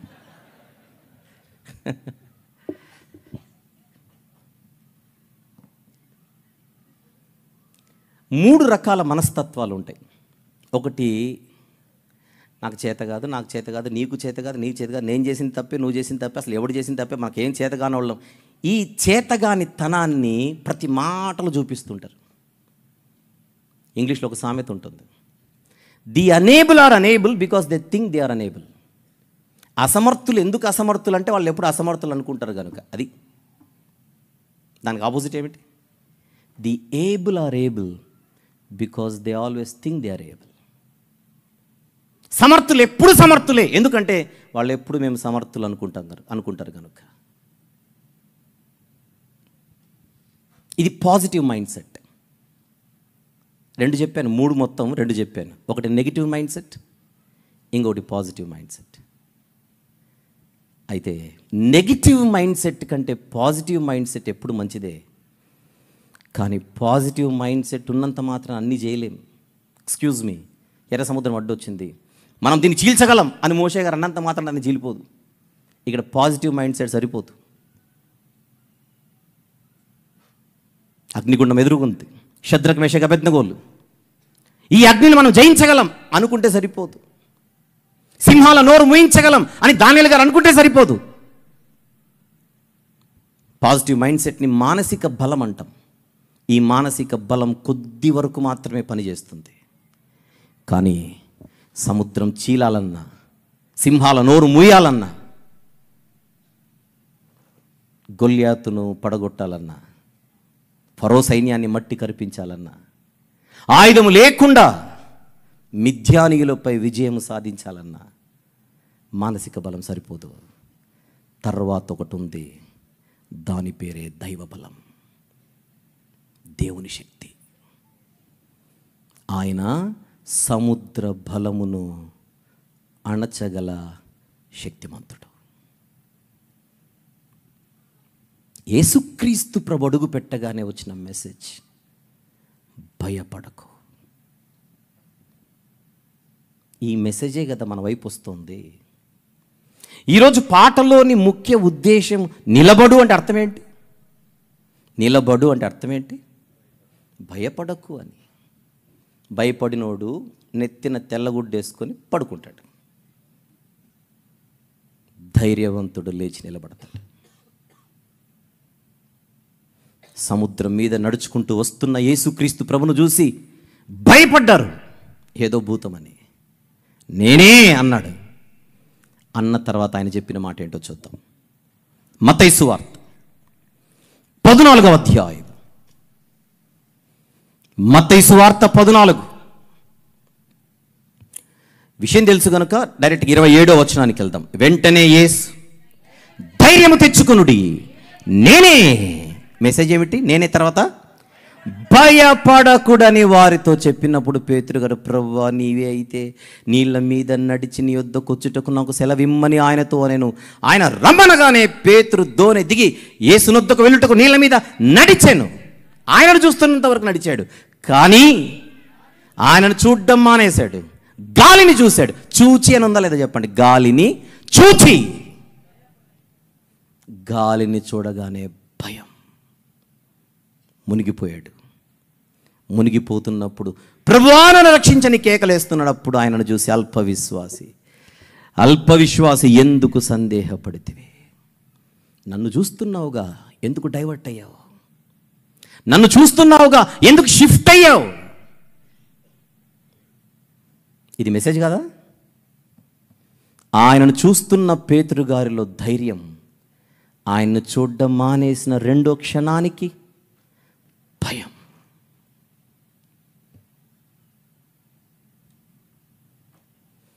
మనకున్న తక్కువ సమయాన్ని బట్టి అక్కడక్కడ మనం తీసుకొని వెళ్ళిపోతున్నాం, కానీ స్టిల్ దీన్ని మీరు అవుట్లైన్ మెసేజ్ అనుకోవాలి. ఈ యాంగిల్లో బైబిల్ చదవడం మొదలు పెడితే బైబిల్ అంతటా మెసేజ్ అదే.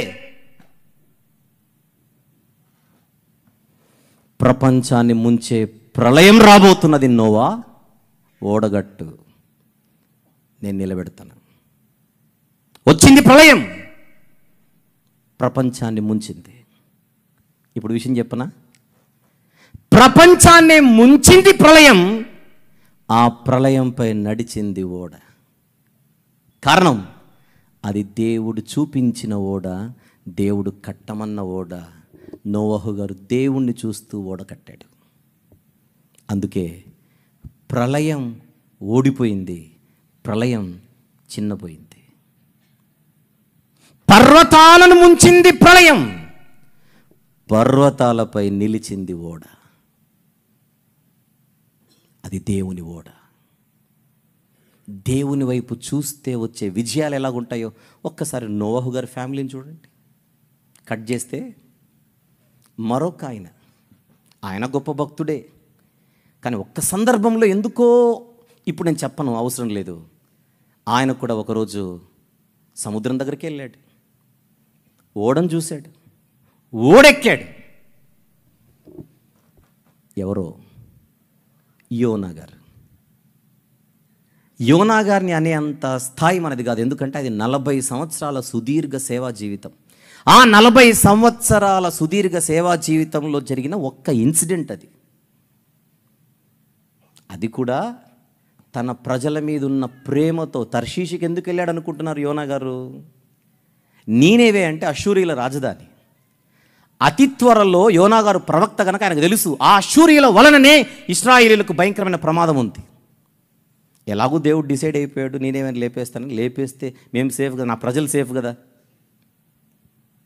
తన ప్రజల మీద ఉన్న ప్రేమతో రిస్క్ తీసుకున్నాడు యోనా గారు. ఇప్పుడు యోనా గ్రంథ వివరణ అయిపోతుంది, అది వద్దు. యోనా గారిని మనం తక్కువ చేసి చూడకూడదని చెప్తున్నాను నేను. కానీ అక్కడ ఒక పాయింట్ ఉంది మనం మాట్లాడుకోవడానికి. నోవహు గారికి ఓడ దేవుడే చూపించాడు కట్టమని, కానీ యోనా గారి జీవితంలో దేవుడు చూపించిన ఓడ కాదు, తానే చూశాడు. చూద్దాం పాట ఇంకొకసారి చూడాలని ఎంతమందికి ఉందో మనలో మాట. రెడీగా ఉందా పాట? Yeah, keep it. యోనా గ్రంథం 1వ అధ్యాయం, యోనా గ్రంథము 1వ అధ్యాయం 3వ వచనం. అయితే యెహోవా సన్నిధిలో నుండి తర్షీషు పట్టణమునకు పారిపోవలెనని యోనా యొప్పేకు పోయి తర్షీషునకు పోవు ఒక ఓడను తానే చూశాడు. ప్రయాణమునకు కేవు ఇచ్చి యెహోవా సన్నిధిలో నిలువక దేవుడిచ్చిన మెసేజ్ ఏమిటి? నిలబడు, నేను చెప్పినట్టుగా నిలబడు. కానీ దేవుడు చెప్పినట్టుగా నిలువక ఓడ వారితో కూడా తర్షీషునకు పోవుటకు ఓడ ఎక్కెను. అయితే యెహోవా సముద్రము మీద పెద్ద గాలి పుట్టింపగా, ఎందుకు గాలిని సముద్రాన్ని రేపువాడు ఆయనే, సముద్రమందు గొప్ప తుఫాను రేగి ఓడ బద్దలైపోవు గతి వచ్చెను. ఈ రెండు కంపేర్ చేయమని నేను అడుగుతున్నాను. అక్కడ నీళ్ళే, ఇక్కడ నీళ్ళే. అక్కడ ఓడనే, ఇక్కడ ఓడనే. ఇంకా గట్టిగా మాట్లాడితే అసలు నోవహు గారు చూసిన ప్రళయం ఈ సముద్రం కంటే చాలా పెద్దది. అంత పెద్ద జల ప్రళయాన్ని దేవుని ఓడ ఓడించింది. దాంతో పోల్చితే ఇది చిన్నదే, దానితో పోల్చితే ఇది చిన్న తుఫానే, చిన్నగాలే. దానికే ఓడేమైపోతుంది? బద్దలైపోతుంది. What is the message here? ఏంటి సందేశం ఇక్కడ? మన శక్తి, మన జ్ఞానము, మన తలంపులు, మన బుద్ధి మనల్ని క్షేమకరమైన స్థితిలో నిలబెట్టవు.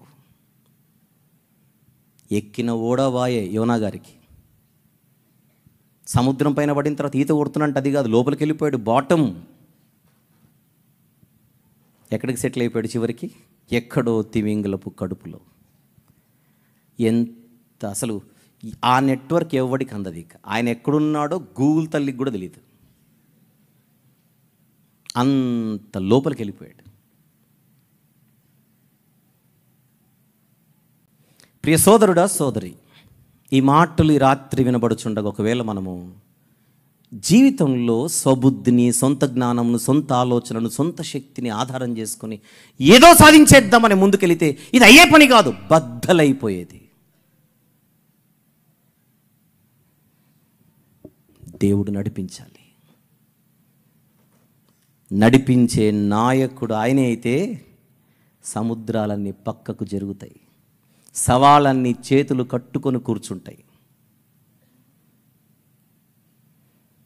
పౌలు గారికి ఉన్న ధైర్యం అదే, పౌలు గారికి ఉన్న భరోసా అదే.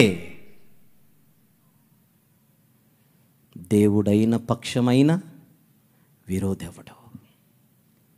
దేవుడే మా పక్షముననుండగా విరోధి ఎవడు? రోమీయులకు రాసిన పత్రికలో ఆయన కలము చేత తన గళాన్ని వినిపిస్తున్న వైనం అద్భుతం. రోమీయులకు వ్రాసిన పత్రిక 8వ అధ్యాయం ముందుగా 31వ వచనం. ఇట్లుండగా ఏమందుము? దేవుడు మన పక్షముననుండగా మనకు విరోధి ఎవడు? ఈ అధ్యాయం క్లోజ్ చేయకండి, ఒక 2-3 వచనాలు చెప్పే ప్రయత్నం చేస్తాను, దయచేసి నోట్ చేసుకోండి. హెబ్రీయులకు వ్రాసిన పత్రిక 13వ అధ్యాయం 5-6 వచనములు చూద్దాం. మధ్యలో నుంచి, నిన్ను ఏమాత్రమును 6 నుంచి చూసేద్దాం. నిన్ను ఏమాత్రమును విడువను, నిన్ను ఎన్నడను ఎడబాయనని ఆయనయే చెప్పెను కదా. కాబట్టి ప్రభువు నాకు సహాయుడు, నేను భయపడను, నరమాత్రుడు నాకు ఏమి చేయగలడు అని మంచి ధైర్యముతో చెప్పగలవారమై దేవుని పిల్లలమైన మనం ఉండాలి. ఏం చేస్తాడు నరుడని? యోహాను గారి మొదటి పత్రిక, యోహాను గారు వ్రాసిన మొదటి పత్రిక 4వ అధ్యాయం 4వ వచనం కూడా 4. చిన్న పిల్లలారా, మీరు దేవుని సంబంధులు. ఆ దేవుని సంబంధులైతే ఏం తెలుసుకోవాలి? మీలో ఉన్నవాడు లోకములో ఉన్నవాని కంటే గొప్పవాడు గనుక మీరు వారిని జయించి ఉన్నారు. No fear. మనలో ఉన్నవాడు ఎంత శక్తిమంతుడో, మనతో ఉండేవాడు ఎంత శక్తిమంతుడో, ఆయన ఎంత గొప్ప మహోన్నతుడో, నిత్యుడో మనం ఎరుగుంటే ఆయనను మాత్రమే చూస్తూ ముందుకెళ్ళగలం. మోషే గారిని చూసింది ఆయన ఏం చెప్పాడో చూద్దాం రండని, దావీదు గారిని చూసింది ఆయన ఎలా జీవించాడో చూద్దాం రండని. భక్తుల జీవితాలను మనం పఠిస్తున్నా, విశ్వాసుల జీవితాలను మనము చూస్తున్నా, బైబిల్ చెబుతోంది విశ్వాసమునకు కర్తయు దానిని కొనసాగించువాడైన యేసు వైపు చూచుచు ముందుకు సాగిపోవాలి.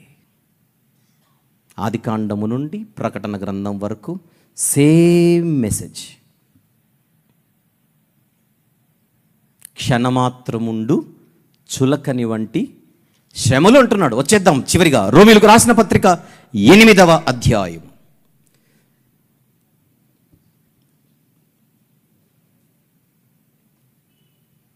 35 చూద్దాం. 35 చూద్దాం. క్రీస్తు ప్రేమ నుండి మనలను ఎడబాపువాడు ఎవడు? అదే కదా ఈరోజు పాట. Nothing and nobody can separate all of us from the love of Christ. నిజంగా మనం దేవునిలో ఉన్న వాళ్ళమైతే, స్టార్టింగ్లో మనం చూసినటువంటి పదజాలం అదే. Nothing can separate all of us or any of us who are believers. Nothing can separate us from the love of Christ. అదే చెప్తున్నాడు ఆయన. క్రీస్తు ప్రేమ నుండి మనలను ఎడబాపు వాడేవాడు శ్రమనా, బాధనా, హింసనా, కరువా, వస్త్రహీనత, ఉపద్రవమా, ఖడ్గమా? ఇవా ఆయనను నేను విడిచిపెట్టేలా చేసేది? నిన్ను బట్టి దినమెల్లా మేము వధింపబడిన వారము, వధకు సిద్ధమైన గొర్రెలమని మేము ఎంచబడిన వారము. అయినను మనలను ప్రేమించిన వాని ద్వారా మనము వీటన్నిటిలో అత్యధిక విజయము పొందుచున్నాం. మరణమైనను, జీవమైనను, దేవదూతలైనను, ప్రధానులైనను, ఉన్నవైనను, రాబోవునవి అయినను, అధికారులైనను, ఎత్తైనను, లోతైనను, సృష్టింపబడిన మరి ఏదైనను మన ప్రభువైన క్రీస్తు యేసు నందలి దేవుని ప్రేమ నుండి మనలను ఎడబాపనేరవని రూఢిగా నమ్మిన వాడే గనుక ఆయన జీవితం అంత గొప్పగా కనపడుతోంది. బ్రతుకుట క్రీస్తే, చావైతే లాభం. భక్తులు ఎవరైనా, తరాలు ఏవైనా, అందరి మనస్తత్వాలు ఒకటే. అదే దైవబలం. మన బలము కాదు, దేవుని బలం.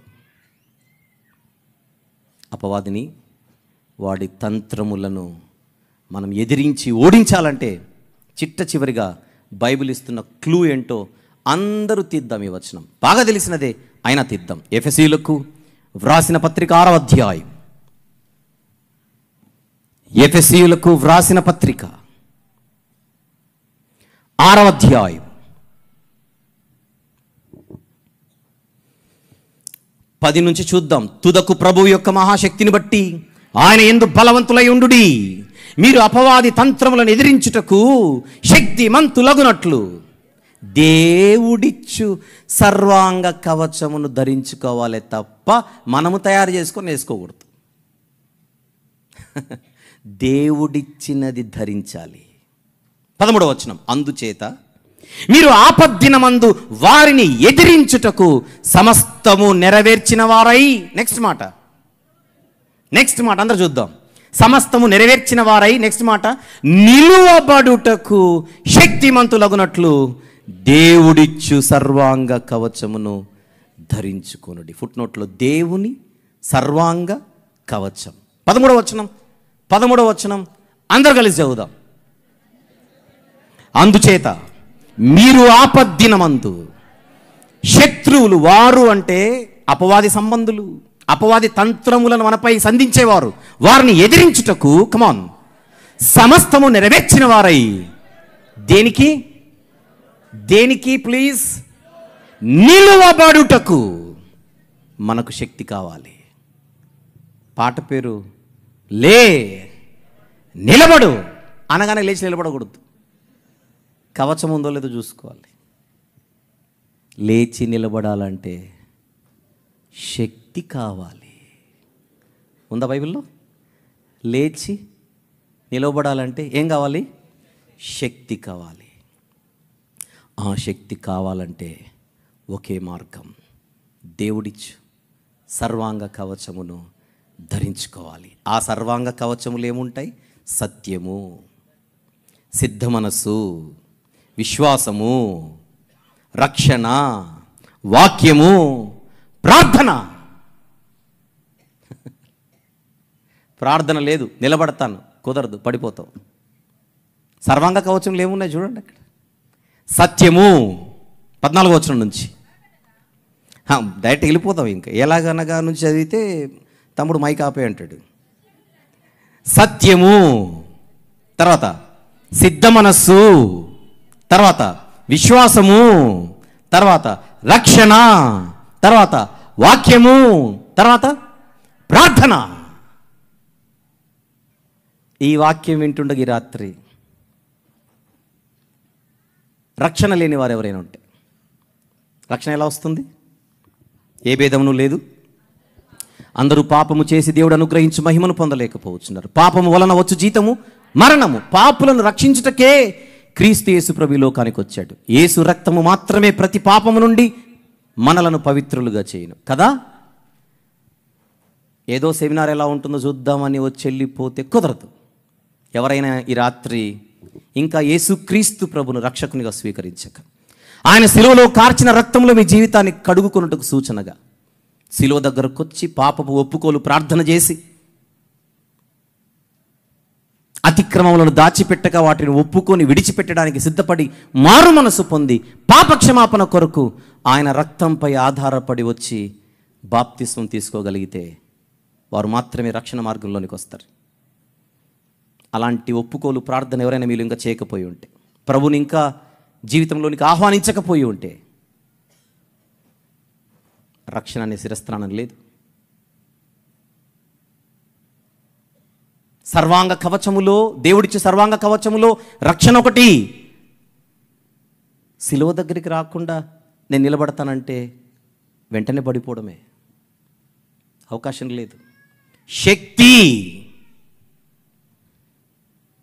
కొంతమంది నాలా ఇంతకు మునిపే శిలువ దగ్గరకు వచ్చి నాతో పాటు మీరు, మీతో పాటు నేను, మనందరం ప్రభుని రక్షకునికి స్వీకరించి ఉండొచ్చు. కానీ రక్తంలో కడగబడుట ఒకసారి, వాక్యముతో ప్రతిదినము కడగబడాలి. కానీ వాక్యం దగ్గరకు వచ్చే అలవాటు ఉండదు, బైబిల్ చదివే అలవాటు ఉండదు, వాక్యం వినే అలవాటు ఉండదు. కొంతమందికి క్యాలెండర్లో ఒక చిన్న మాట చూసుకొని వెళ్ళిపోతారు, కొంతమందికి అది కూడా అలవాటు ఉండదు. అసలు బైబిల్ చదివే అలవాటే ఉండదు కొంతమందికి. అయినా మేము నిలబడతాం అని కలలు కనకూడదు. వాక్యమే మనల్ని నిలబెట్టేది. కొంతమందికి వాక్యం అంటే పిచ్చి, ప్రార్థన అంటే అస్సలు మనసు ఉండదు. ప్రార్థన అన్నట్టుకుంటుంది. సర్వాంగ కవచములో ఒక ముఖ్యమైనటువంటి యుద్ధోపకరణం ప్రేయర్. వ్యక్తిగత, కుటుంబ, సంఘ ప్రార్థనలు, personal prayer, family prayer, church prayer. ఈ అలవాటే ఉండదు. నిలబడతాను, కుదరదు. కొంతమంది చిన్న చిన్న వాటికి పడిపోతుంటారు. ఏమోనండి, నాకు ఇవన్నీ ఆలోచిస్తుంటే, ఇవన్నీ చూస్తుంటే అసలు దేవుడు ఉన్నాడో లేదో. అవిశ్వాసం, అల్ప విశ్వాసం, చీటికి మాటికి దేవుని మీద అనుమానం. విశ్వాసము అను ఢాలు. ఎంత బ్యూటిఫుల్గా ఆ సర్వాంగ కవచం కనపడుతుంది. The full armour of God. సర్వాంగ కవచం పేరే. నడినెత్తి మొదలుకొని అరిపాదం వరకు కంప్లీట్ ప్రొటెక్షన్.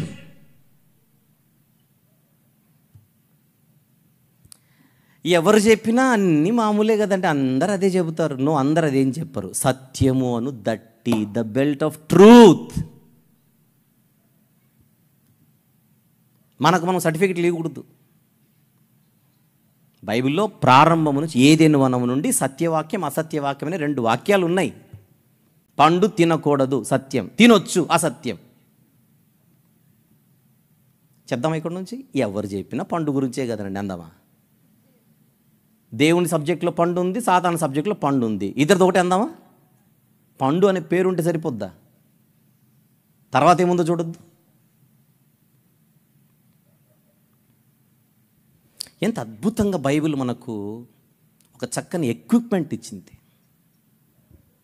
వాక్యం వద్దు, ప్రార్థన వద్దు, సత్యం వద్దు, విశ్వాసం వద్దు, రక్షణ వద్దు, ఏమొద్దు. నిలబడతాను, కుదరదు.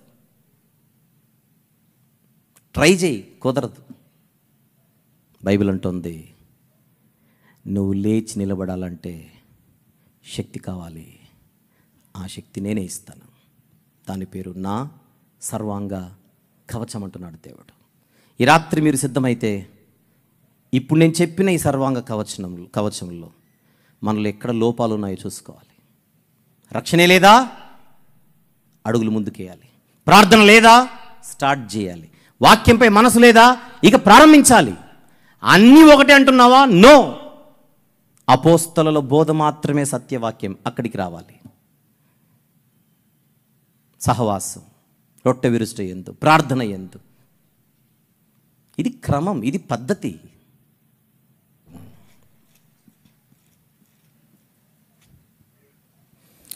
ఇరవై 24-25 వచనములు చూద్దాం. 24 and 25. జగత్తును అందరి సమస్తమును నిర్మించిన దేవుడు తానే నింగి అంటే ఆకాశం, ఆకాశమునకును భూమికి ప్రభువై ఉన్నందున హస్తకృతములైన ఆలయములలో నివసించడు. నెక్స్ట్, ఆయన అందరికీ జీవమును ఊపిరిని సమస్తమును దయచేయవాడు గనుక తనకేదైనను కొదువై ఉన్నట్టు మనుషుల చేతులతో సేవింపబడువాడు కాడు. అంటే కొదువ లేని దేవుడు, మానవులను రక్షించే సమర్థుడు.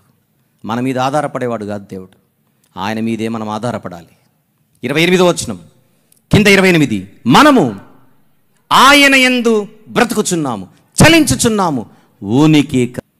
33, విశ్వాసము ద్వారా రాజ్యములను జయించిరి, నీతి కార్యములను జరిగించిరి, వాగ్దానములను పొందిరి, సింహముల నోళ్లను మూసిరి, అగ్ని బలమును చల్లార్చిరి, ఖడ్గధారను తప్పించుకొనిరి, బలహీనులుగా ఉండి బలపరచబడిరి, యుద్ధములో పరాక్రమశాలులైరి, అన్యుల సేనలను పారద్రోలిరి. ఆహా, ఎన్ని విజయాలు!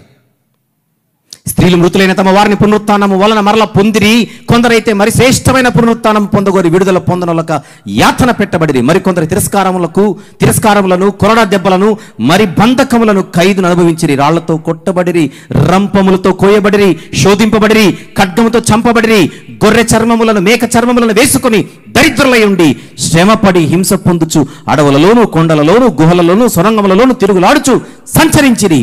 అట్టివారికి ఈ లోకము యోగ్యమైనది కాదు. మరి ఏ లోకం ఉన్నట్టు? ఈ లోకం యోగ్యమైనది కదా. మరి ఏ లోకం? నిత్యలోకం మనందరి కొరకు ఉంది. సూర్యుని పైనున్నది నిత్యలోకం. ప్రభునందు ప్రియులారా, ఈ రాత్రి వినుచుండగా ఈ తాత్కాలిక విషయాలపై, సమస్యలపై, శ్రమలపై, సవాళ్లపై దృష్టి పెట్టి అసలైన బలవంతుడిని పక్కన పెట్టి బతకడం అవివేకం, అజ్ఞానం. అలాంటి స్థితిలో మనం ఉండకూడదని, మనుషులను కాదు, లేదా వ్యవస్థలను కాదు, లేదా మన కళ్ళ ముందు కనబడేటువంటి మిగిలిన ఏ బలాలను కాదు, కానీ కేవలము దేవునిని మాత్రమే చూస్తూ, ఆయన ఏర్పరిచిన వ్యవస్థను మాత్రమే చూస్తూ, ఆయన వైపు చూస్తూ, ప్రభువైన యేసు క్రీస్తు వారిపై సంపూర్ణ విశ్వాసం ఉంచి, మన కొరకు ఈ లోకానికి వచ్చిన వాడే మరలా రాబోచున్నాడు అన్న నిరీక్షణ కలిగి జీవిద్దాం. శ్రమైన, బాధైన, హింసైన, ఖడ్గమైన, ఉపద్రవమైన ఏది కూడా మనలను ఆయన ప్రేమ నుండి ఎడబాపకూడదు. That is Christianity. That is true Christianity. ఈ రాత్రి పడుకునే ముందు ఈ మాటలన్నీ మనం ఆలోచిద్దాం. పాట ఏమిటి? పాట వెనుక భావం ఏమిటి? దీని వెనుకలున్న బైబిల్ మద్దతు ఏమిటి? ఒక్కసారి అందరూ లేచి నిలబడతాం. ఎక్కడున్నవారు అక్కడే లేచి నిలబడతాం. దయచేసి బైబిల్ అందరి చేత్తో పట్టుకుందాం. కాళ్ళ దగ్గర బైబిల్స్ కానీ, పాటల పుస్తకాలు కానీ, కుర్చీలలో, సోఫాలలో ఎక్కడ బైబిల్స్ పెట్టకుండా జాగ్రత్త పడతాం. ఇది దేవుని గ్రంథం. భయముతో, భక్తితో ఒక్క నిమిషం పాటు అందరూ కళ్ళు మూసుకుందాం. ఒక్క నిమిషం పాటు అందరూ కళ్ళు మూసుకుందాం. ఈ రాత్రి దేవుడు మన ముందుకు తీసుకొని వచ్చిన ఈ వర్తమానాలు ఏమిటి? మొదటి వర్తమానము కానీ, రెండవ వర్తమానం కానీ, ఈ రెండు వర్తమానాల మధ్యలో విడుదలైన పాట అయితేనేవి, అన్నిటిలోనూ ఒకే భావం, ఒకే సత్యం, ఒకే విషయం. దేవుని పిల్లలు దిగులుతో జీవించకూడదు. ఆయన వైపు చూస్తూ సంతోషముతో, ఆనందముతో జీవించబద్దులై ఉన్నాం. అలాంటి గొప్ప దేవుడు మనకుండగా టెన్షన్ ఎందుకు, కలవరం ఎందుకు, ఆందోళన ఎందుకు, దండగా అని ఈ రాత్రి వాక్యమును బట్టి మనకు మనము బోధించుకొని ఆనందంగా దేవుడిచ్చే విశ్రాంతిని పొందుకొని రేపటి కొరకు సిద్ధపడదాం. ప్రార్థన. ప్రేమగల తండ్రి, జీవం గల నాయన, పరిశుద్ధుడైన మహా గొప్ప దేవ, ఈ 4వ జాతీయ బైబిల్ సెమినార్లో 2వ దినముకు క్షేమంగా నడిపించి రాత్రి ప్రభువా మరి ఎన్నో సంగతులు మాట్లాడుకున్నట్టుకు మీరు ఎంతగానో కృప చూపారు. మేము కాదు నిత్యము ఉండున్నది, మా అందరికీ ఒక పరిమితి ఉన్నది. మీరు మాత్రమే మితి లేనివారు, ఏ విషయంలోనైనను అనంతుడైన దేవుడు. మీరు మీ వైపు చూస్తూ జీవించడమే జ్ఞానవంతుల లక్షణం. ఒకవేళ ప్రభువా మానవులపై లేదా భూమి మీద ఉన్న వాటిపై చూస్తూ బ్రతికే అలవాటు మాలో ఒకవేళ ఉంటే ఆ బలహీనతను జయించే శక్తిని మాకు ప్రసాదించమని, ఇది అజ్ఞానమని, అవివేకమని, బుద్ధిహీనతని మేము ఎరిగి మీ యందు ఆనందించే, మీ యందు సంతోషించే, మిమ్మును ఆస్వాదించే ఒక గొప్ప అనుభూతి నిత్యము మేము అనుభవిస్తూ జీవించుటకు కృప దయచేయమని ప్రార్థిస్తున్నాం. ఈ 2 రోజులను విజయవంతం చేశారు. మిగిలిన దినాలను ఆశీర్వదించమని, ఈ రాత్రి మీరు ఇస్తున్న ఆహారమును భుజించి మీరు ఇస్తున్న విశ్రాంతిని పొందుకొని తిరిగి రేపటి తరగతుల కొరకు అందరూ చక్కగా సిద్ధపడుటకు మమ్మల్ని అందరినీ సిద్ధపరచమని, బలపరచమని, భౌతిక, మానసిక, ఆత్మీయ శక్తిని నిండుగా ప్రసాదించమని, ఈ రాత్రి విడుదలైనటువంటి ఈ పాట తండ్రి ప్రతి ఒక్కరి జీవితాలలో ఎంతో దీవెనకరంగా ఉండేలాగున సహాయం చేయమని ప్రార్థిస్తూ, ఈ పాట వెనుక ఉన్న మీ కుమారులందరూ ఎందరైతే ఉన్నారో వారందరినీ ప్రార్థనలు ఎత్తి పట్టుకొనొచ్చు. వారందరికీ రావాల్సిన ఈవులు మరొక్కసారి సంపూర్ణంగా అనుగ్రహించమని ప్రార్థిస్తూ, మీరు ఇచ్చినటువంటి ఆత్మ నడిపింపును బట్టి, ఆత్మ సహాయమును బట్టి స్తుతిస్తూ, మీ ప్రియ కుమారుడు, మా ప్రభు, ప్రియరక్షకుడు, నజరేయుడైన యేసుక్రీస్తు ప్రభు వారి శక్తిగల నామములోనే ఈ ప్రార్థన మనవులు మీకే సమర్పించి వేడుకొనుచు పొందుకొని ఉన్నాము తండ్రి. ఆమెన్.